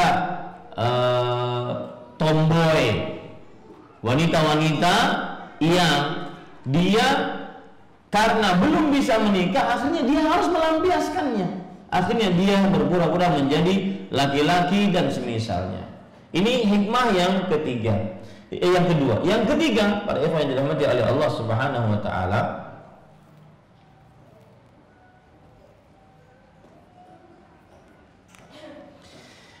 hikmah dari berpoligami adalah di antara para lelaki ada yang diciptakan oleh Allah tidak cukup dengan satu istri. Itu hikmah dari penciptaan Allah, dan tidak semua lelaki seperti itu. Saya pernah bertemu dengan seorang ustadz di Sumatera, memang subhanallah, ya, badannya itu keker seperti pohon, ya, dan tidak cukup bagi beliau untuk satu istri. Maka laki-laki seperti ini dia memerlukan istri yang kedua ataupun ketiga ataupun keempat. Itu hikmah Allah dalam penciptaannya. Kemudian hikmah yang keempat, yaitu para ikhwan yang dirahmati oleh Allah Subhanahu wa taala, bahwa poligami bukan hanya di dalam syariat Islam. Bukan hanya di dalam syariat Islam. Sebelum saya ke poin yang berapa ini? Keempat ini, saya ingin lanjutkan yang ketiga tadi. Ada laki-laki yang karena dia tidak cukup dengan satu, maka padahal perempuan mempunyai beberapa a'rad, beberapa kejadian-kejadian yang ada dalam dirinya. Ada haid, ada nifas, ya, dan ada sakit dan semisalnya, yang menyebabkan sang suami akhirnya nganggur, tidak bisa melampiaskan syahwatnya. Maka di sini terdapat hikmah dan kebijakan dari Allah Subhanahu wa taala. Kemudian ibu-ibu saudari-saudari muslimah, hikmah dari yang keempat adalah bahwa poligami bukan hanya syariat Islam, tetapi syariat-syariat nabi-nabi sebelum Islam pun memperbolehkan poligami tersebut. Ini menunjukkan bahwa di dalam tatanan kehidupan manusia, bahkan seluruh manusia, ini menunjukkan diperbolehkannya poligami tersebut karena memang diperlukan. Itu beberapa hikmah. Yang kelima, yaitu kadang kita mendapati seorang istri yang mandul, tidak dapat melahirkan anak, atau mempunyai penyakit, dan seorang suami menginginkan ada keturunannya agar melanjutkan agar keturunannya melanjutkan nasabnya, dan itu dituntut oleh syariat. Maka pada saat itu syariat poligami diperbolehkan.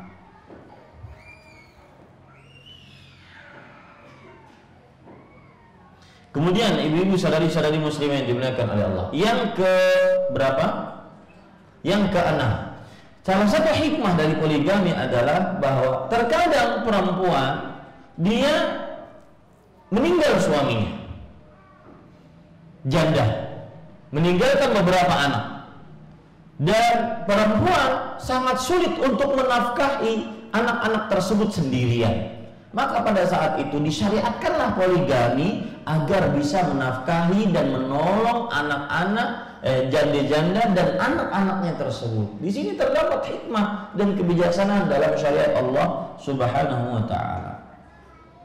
Kemudian yang ketujuh, para ikhwan yang dirahmati oleh Allah Subhanahu wa taala, salah satu hikmah dari poligami yang disebutkan oleh para ulama juga adalah agar dengan poligami tersebut kemudian timbul hubungan kekerabatan yang semakin erat.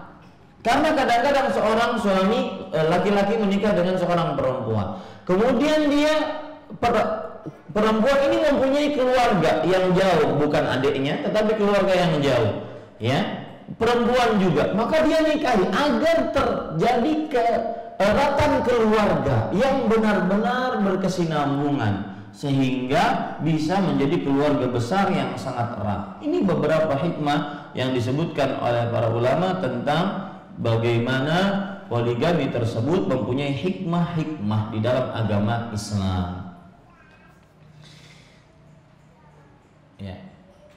Adapun ibu-ibu saudari-saudari muslimah yang dimuliakan oleh Allah, tentang syubhat yang dilontarkan oleh sebagian orang tentang poligami. Syubhat yang pertama, catat ya Bu.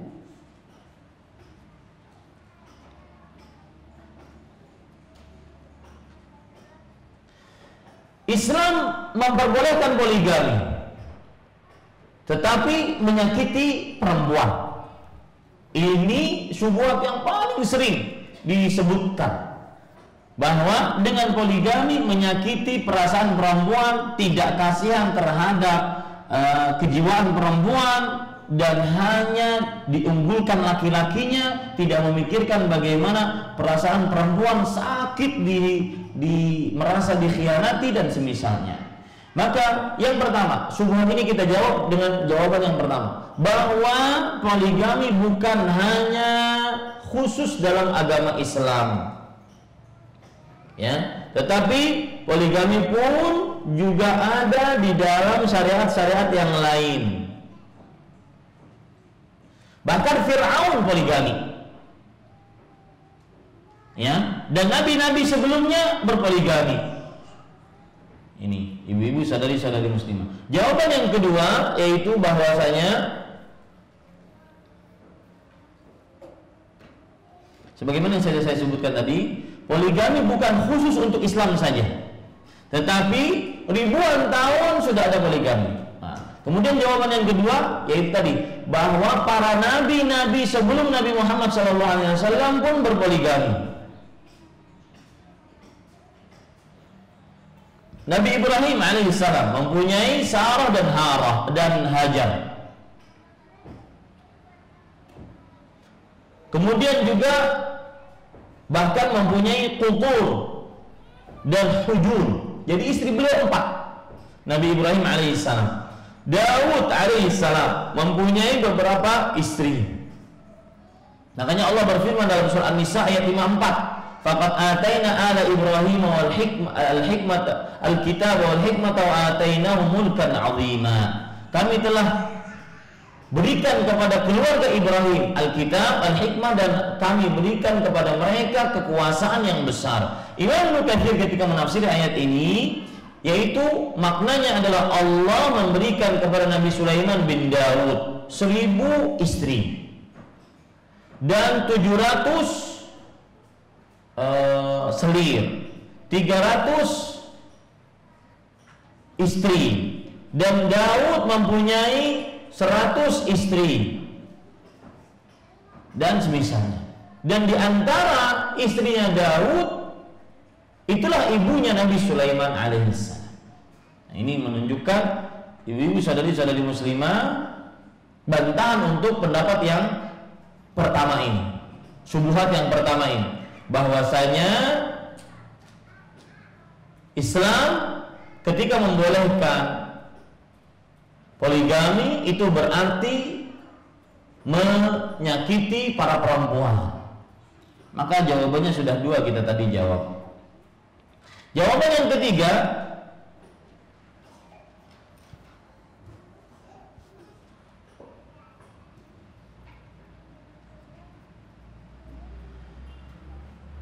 yaitu bahwa para pemikir-pemikir selain orang yang beragama Islam menyatakan bahwa lelaki memang ada yang memerlukan lebih daripada satu. Ya, ini terbukti secara ilmiah.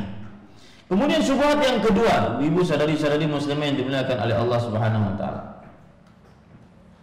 Islam ketika membolehkan poligami berarti Islam merendahkan kehormatan istri pertama. Ya, merendahkan kehormatan istri yang pertama. Tidak memikirkan perasaan istri yang pertama. Maka ibu-ibu sadari-sadari muslimah yang dimuliakan oleh Allah Subhanahu wa taala, kita jawab, Islam ketika membolehkan poligami tersebut bukan karena sesuai dengan hawa nafsu laki-laki. Tetapi Islam ketika membolehkan poligami mempunyai syarat-syarat. Syarat-syarat poligami, catat, 1, harus mampu untuk berpoligami, mampu nafkah, mampu bersetubuh yang saya ulang-ulang tadi. Ya. Yang kedua, tidak diperbolehkan lebih dari 4. Ya. Yang ketiga, harus adil kepada para istrinya. Kalau tidak bisa adil, 1 aja. Ya. 1 saja sudah empot-empotan. Mau 2, mau 3, mau 4. Ya.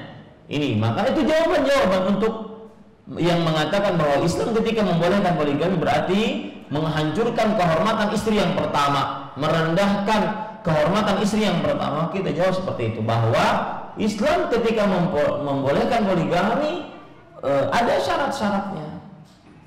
Kemudian para ikhwan yang dirahmati oleh Allah, syubhat yang ketiga, di dalam poligami mustahil terjadi keadilan, karena Allah berfirman seperti itu, walan tastati'u an ta'dilu bainan nisa walau harastum.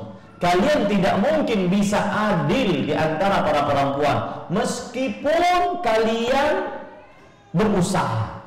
Tidak mampu adil. Maka kita jawab, adil yang tidak dimampui dalam ayat ini maksudnya adalah keadilan yang ada pada hati, kecondongan pada hati. Saya lebih mencintai istri yang pertama dibandingkan yang kedua, ketiga, keempat. Saya lebih mencintai Aisyah dibandingkan Ummu Salamah, Zainab, Hafsah dan yang lain-lainnya. Sebagaimana Rasulullah SAW ketika ditanya, ketika bersabda, Allahumma hadhihi qismati fima amlik, fala talumni fima tamlik wala amlik. Ya Allah, ini bagianku yang aku sanggup untuk membaginya dengan adil di antara istri-istriku. Maka jangan engkau celah aku ya Allah dalam sesuatu yang engkau miliki, yaitu perkara hati, dan aku tidak memilikinya. Seorang suami memiliki condong kepada istri pertamanya dibandingkan istri kedua dan ketiga, itu adalah perkara hati. Ini yang tidak bisa adil. Itu yang perkara yang tidak bisa adil. Syubhat yang keempat, bahwa para ikhwan yang dirahmati oleh Allah Subhanahu wa taala, berpoligami akan menimbulkan percekcokan di antara suami istri. Ya, karena sang suami tidak bisa meridhokan istri pertama ketika sang suami beristri yang kedua. Sang suami tidak bisa meridhokan istri yang kedua ketika sang suami ingin beristri yang ketiga. Maka kita jawab, para ikhwan yang dirahmati oleh Allah Subhanahu wa taala, berpoligami tidak melazimkan semestinya, seperti yang saya ucapkan, tidak melazimkan semestinya kehancuran keluarga, percekcokan di antara rumah tangga. Semestinya seperti itu. Siapa yang berpoligami kemudian hancur keluarganya, maka itu bukan yang diinginkan oleh Allah di dalam syariatnya. Kemudian syubhat yang kelima, ibu-ibu sadari-sadari muslimah yang terakhir, bahwa seorang laki-laki jika menikah dengan wanita lebih dari satu, maka akan banyak anak. Banyak anak, akhirnya seorang suami tersebut tidak bisa menafkahinya, dan akhirnya tersebar kemiskinan di tengah kaum muslimin. Maka para ikhwan yang dirahmati oleh Allah Subhanahu wa taala, kita jawab, yang membolehkan poligami adalah yang maha lembut, maha mengetahui. Dialah Allah yang lebih mengetahui apa yang cocok bagi hambanya. Dia yang lebih mengetahui apa yang berbahaya bagi hambanya. Makanya Rasulullah SAW bersabda, tazawwadul wadud al-walud. Menikahilah dengan wanita-wanita yang banyak melahirkan anak dan pecinta. Dan jangan takut masalah rezeki, Allah sudah menjaminnya. Wa in khiftum 'ailatan fasawfa yughnikumullahu min fadli. Jika kalian takut miskin, maka Allah akan mengayakan kalian dari karunia Allah. Surah Taubah ayat 28. Allah juga berfirman, "Ma min dabbatin fil ardi illa 'ala Allahi rizquha." Tidak ada makhluk melata di bumi kecuali Allah menjamin rezekinya.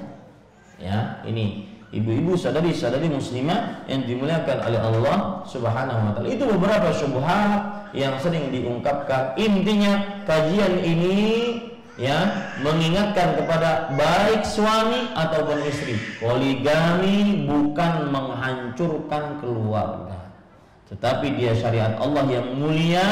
Siapa yang mampu maka dia lakukan, siapa yang tidak mampu maka dia cukupkan dengan satu. Wallahu a'lam. Sallallahu Nabi Muhammad walhamdulillahi rabbil alamin. Silahkan jika ada yang ingin dipertanyakan. Kededagin Ustaz, saya sudah muyak sudah.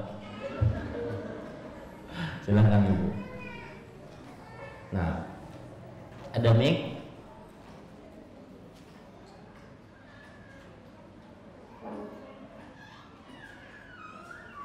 Ada mic-nya Ibu? Ya, silakan.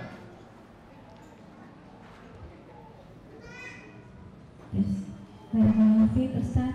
Titipan pertanyaan dari seorang ibu yang sudah berumah tangga 32 tahun dan mulai dipoligami sejak pernikahan usia 12 tahun sampai sekarang usia poligaminya 20 tahun, 18 tahun. Dari sejak awal poligami 18 tahun saya sudah tidak satu atap lagi. Namun ibu ini masih dinafkahi namun tidak dengan batinnya gitu Ustaz. Yang ingin dipertanyakan bagaimana status hukum pernikahan tersebut dan apa yang sebaiknya ibu ini lakukan gitu. Terima kasih. Jazakallahu khair. Jazakumullah khair atas pertanyaannya. Ini yang saya maksud, ibu-ibu saudari-saudari muslimah, jangan sampai terjadi poligami kemudian terjadi pernikahan yang aneh. Ini pernikahan aneh.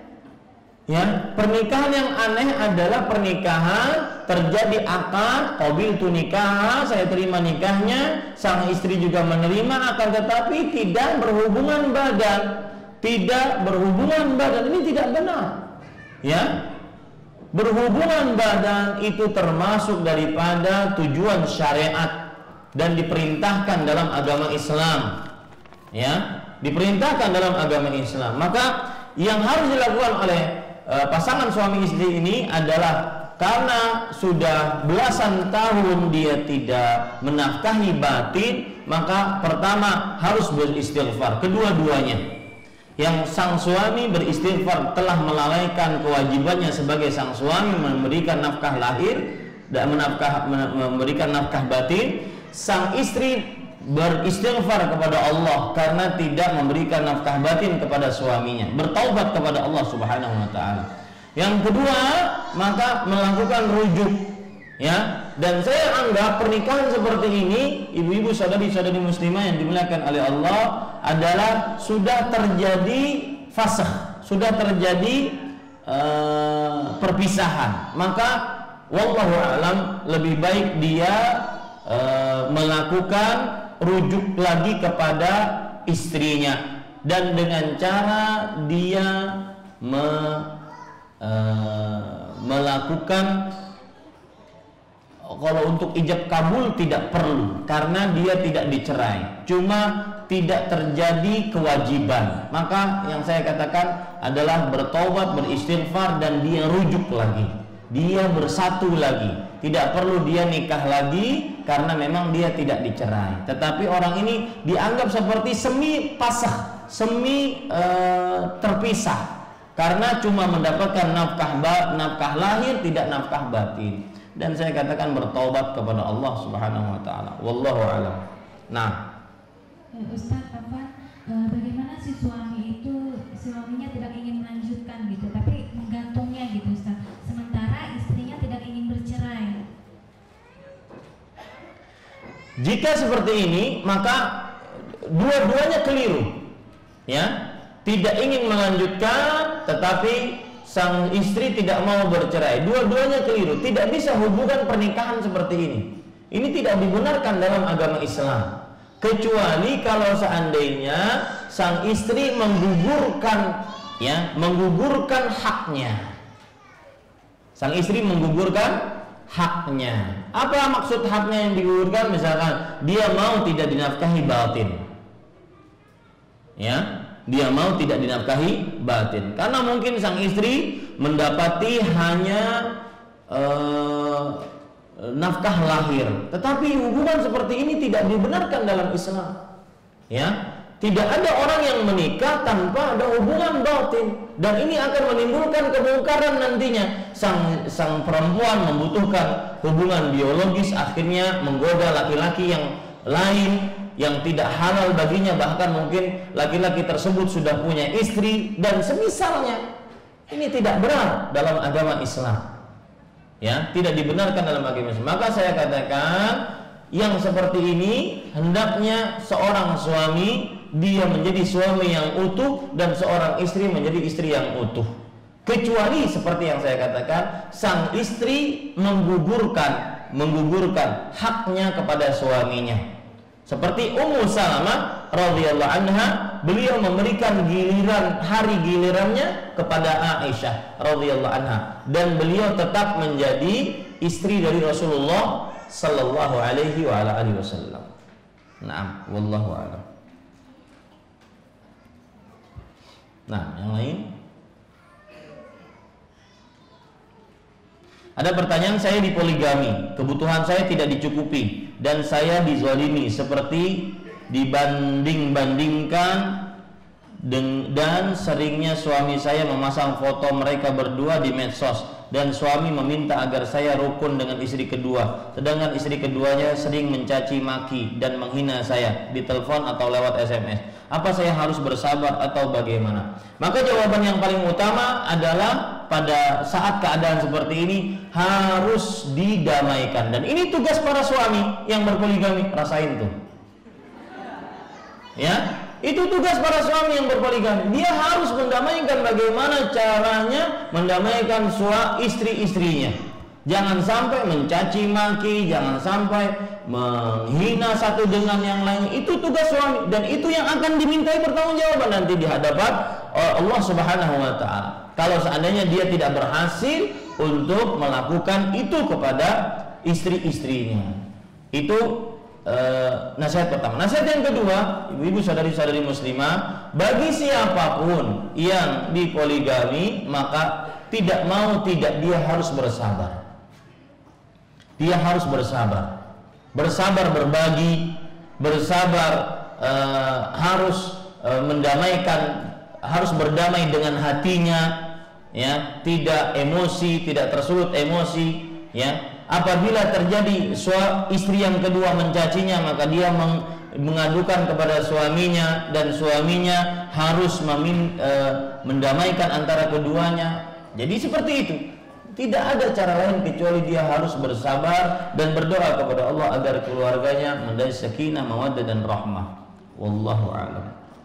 Pertanyaan yang kedua, dalam hal ini saya pernah mendengar dari teman-teman menceritakan bahwa ada seorang penceramah dalam ceramahnya mengatakan jika seorang istri yang menceraikan istrinya untuk suaminya, maka patut diragukan entah cintanya kepada suaminya. Bagaimana menurut Ustadz pernyataan ini?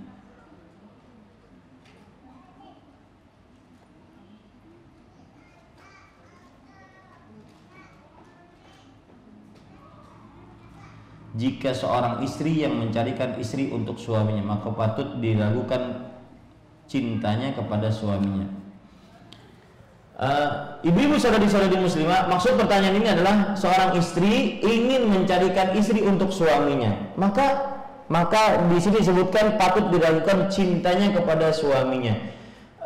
Ibu-ibu saudari-saudari muslimah yang dimuliakan oleh Allah, pernyataan ini muhtamal. Dia bisa dimungkinkan iya, bisa dimungkinkan tidak, ya. Entah dia ingin sang suaminya, dia tidak cinta lagi kepada suaminya, kemudian dia ingin meminta carikan suaminya, mencarikan istri untuk suaminya, atau dia malah ingin berbuat baik kepada suaminya, ya. Suaminya, engkau wahai suamiku tidak perlu susah-susah ngelamar sana sini, saya carikan, ya. Kawan saya di Masjid Imam Syafi'i banyak, saya carikan, ya. Maka ibu-ibu saudari-saudari muslimah, jadi ini muhtamal. Pernyataan ini bahwa diragukan cintanya kepada suaminya, ini bisa dimungkinkan iya, bisa dimungkinkan tidak. Tergantung istrinya itu bagaimana keadaannya kepada suaminya. Apakah dia memang ingin berbuat baik kepada suaminya agar suaminya tidak perlu mengeluarkan keringat, kemudian tidak perlu banyak basa-basi, yang istri saja yang minta, yang mencarikan istri untuk suaminya yang kedua dan semisalnya, ya. Ataukah memang sang istri ini sudah tidak ada rasa cinta kepada suaminya lagi? Wallahu a'lam. Ini tergantung perasaan istrinya kepada suaminya. Dan tanyain kepada istrinya, jangan tanyain kepada saya. Nah, ada lagi Bu? Masih ada 4 menit lagi, silahkan. Ya, jika tidak ada kita cukupkan dengan kafaratul majlis. Subhanakallah bihamdik, asyhadu an la ilaha illa anta astaghfiruka wa atubu ilaik. Wassalamualaikum warahmatullahi wabarakatuh. Yuk ikut dukung dan berpartisipasi perjuangan dakwahsunnah.com dengan cara berikut.